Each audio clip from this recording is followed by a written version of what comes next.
Okay. Here we are, internet. Back from the bunker.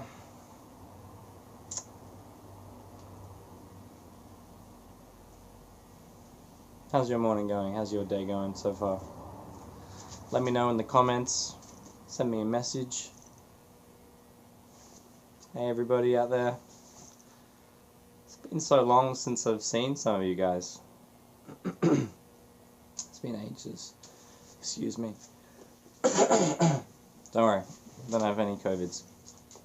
I'm just clearing my throat. It's in the morning. Just been feeling to do another one of these videos. Yeah, I don't have to do them, but I just feel like I can do these videos and got some things to share with you out there. First up, don't be afraid, guys.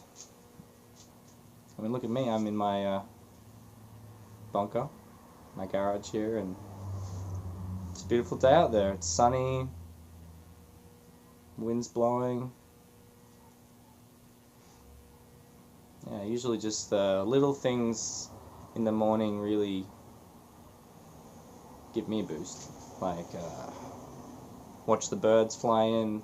Sometimes I'll leave some leftover food or bread out there and the birds come and eat it, because we live near a bit of a forest area. Quite a large forest area actually, just outside of the city. And watch the birds, and they come and eat and hang out, and the bees come with the lavender plant and doing their thing. They're busy. Man, if you ever want to see someone working hard, go look at some bees. They work hard. But they just do their thing and they're pretty happy, and we've got a good relationship now. They never sting me. I did get a bee sting when I was a kid. That's actually what I wanted to talk to you guys about, but I'll just get there in a second. Had a bee sting, so I stood on a bee after we came back from shopping. Yeah, but apparently they don't go out of their way to sting you, but my little boy foot stood right on the bee and he didn't have much choice. So, yeah, that's what happened. But yeah, so what should we talk about today? What are we talking about today?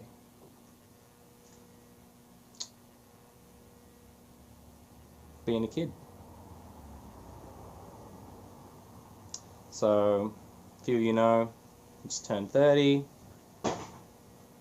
Bit of a monumental time for a lot of people, apparently. I mean, I remember reading an article in the newspaper, all these people talking about their reflections and thoughts at the age of 30. It's a good thought to wonder why people consider 30 such a big deal. I mean, it was the age that we have recorded that Jesus started his ministry on planet Earth, where he was going around and getting his future apostles, leaders of his gathering, his movement, his ecclesia, like a gathering of people. It's often they use the word church, even though it's not really the word church, but church meaning a gathering. But he wasn't talking about a temple. He was talking about the collective group, the gathering of believers. A lot of you guys know that and know more about that than I do out there. So shoot me some comments or send me some DMs. Slide in my DMs. Yeah, so being a kid, hey? So I'm a stepdad, and I hope and pray we'll have other kids too, from our relationship. It'd be lovely to have kids, more kids. And So, what's this whole thing about being like a child? Because Jesus talked about it. Jesus, Isa, Emmanuel, Yeshua, Jesus, the God-man talked about if you want to enter the kingdom of heaven, the kingdom of God, the kingdom of Yahweh, you must become like little children.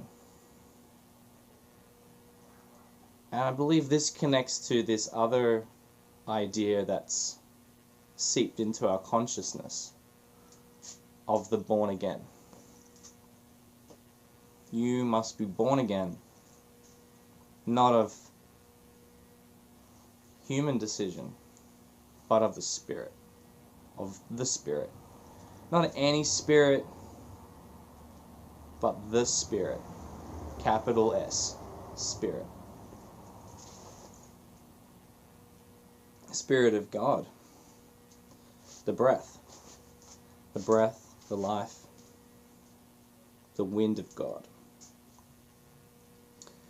Ye must be born again of the Spirit, in the Spirit, reborn. And to enter the kingdom of heaven, you've got to be like a little child. You've got to be like children. So, we got some kids, different ages. The older is moving into those high school years, figuring things out, understanding the world in a different way. The younger is still very much a boy, loves to explore. Everything's about exploring and testing his strength and testing the world that he's in, where he fits into it. Just testing things out. So, do you want to be like a little kid sometimes? I mean, do you like Pixar movies? Do you like superhero movies? Did you dress up as a superhero? Like I did this week? Dressing up as Batman? That's actually part of my work, by the way, for those people wondering, thinking I'm looking like a madman out there. It actually was part of my work. Got paid to be dressed as Batman. So, becoming like little kids, becoming like a child.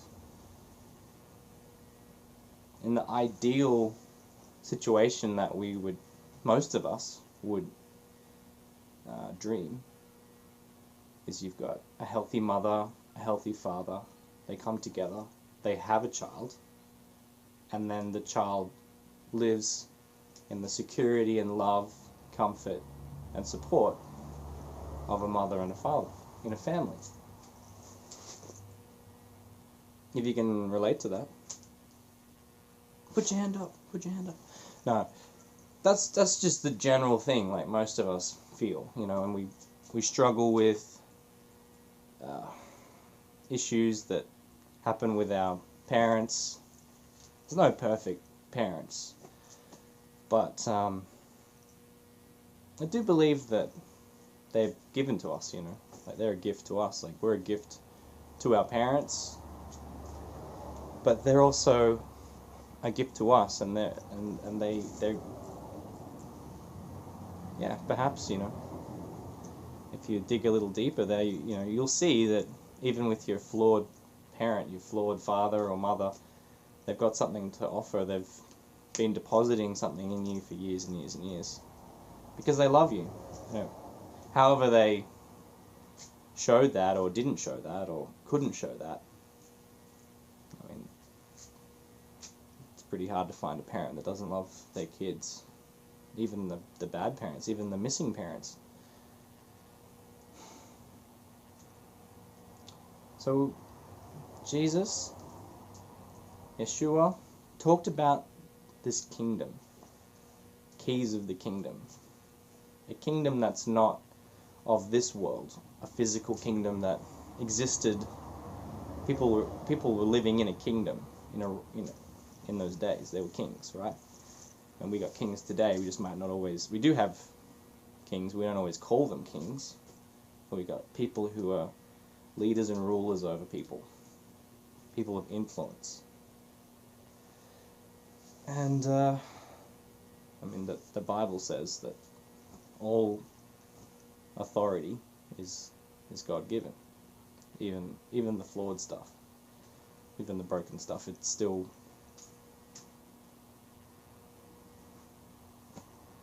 God is where all authority comes from.